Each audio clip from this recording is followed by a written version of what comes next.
Without further ado, I'm going to turn it over for the next hour. We have Conrad Herwig, and it's an open forum. He's going to do and go wherever he wants to go. So, once again, Conrad Herwig.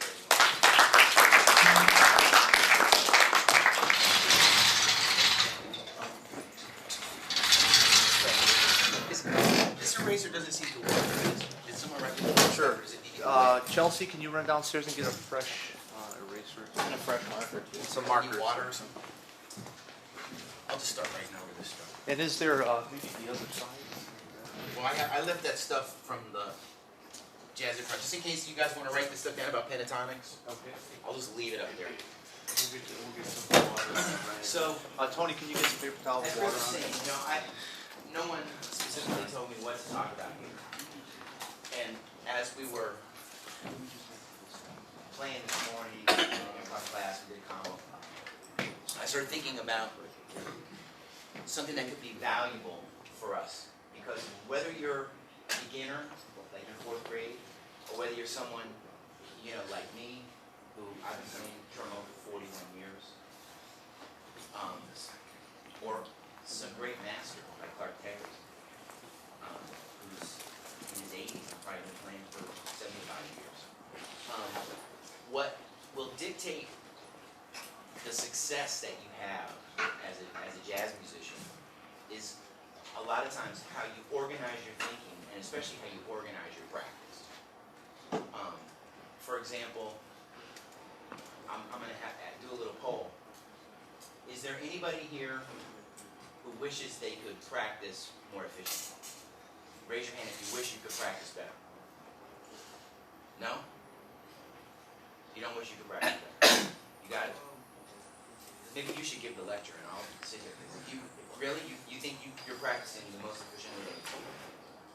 Because I'd like to hear. You're not, or you're not? So you could practice more efficiently. I think you could do. I mean, I've never met anybody who didn't think that there was something that could really work. So what I thought we could do in this time is I'll just show you how I approach music and how I think about it. Okay, cool. And what I do is, and no one told me this stuff. This is just something I came on over the years, because what would happen is I would feel like I was practicing a lot, like I was spending lots of time, and either other friends of mine were like more successful, or they were happier than I was, or I just felt like I was beating my head against the wall. So to make a long story short, since we don't have a lot of time, what I came up with were 3 areas of practice.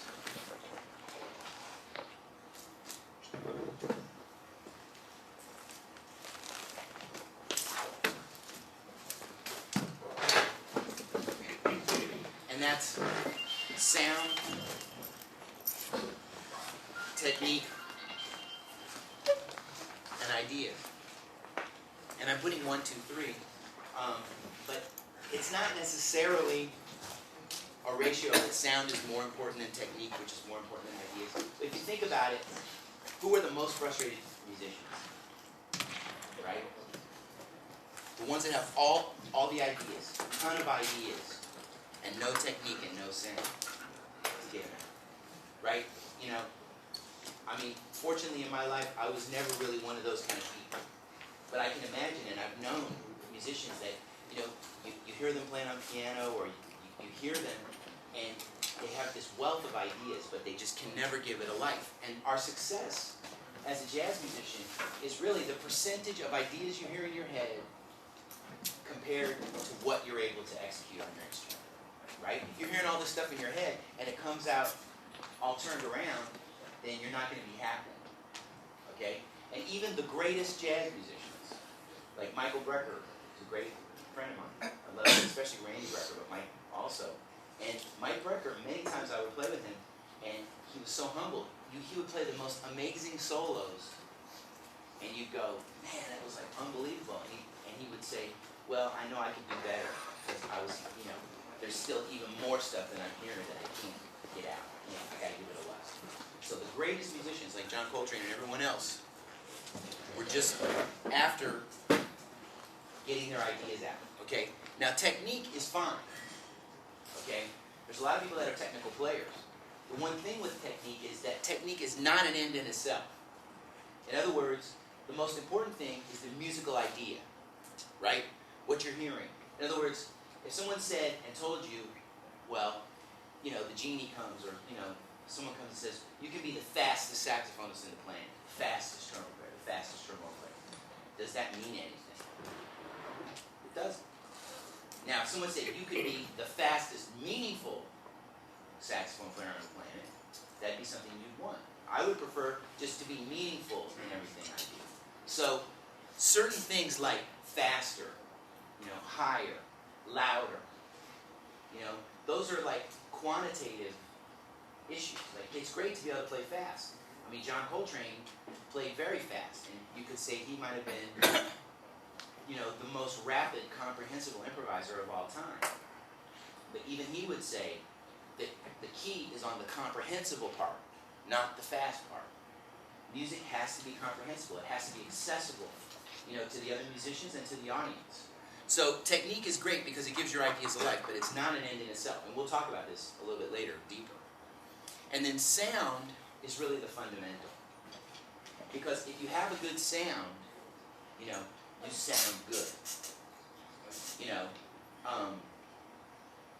You know, someone said the most important thing about jazz is how good does it sound. There's only two things that are important.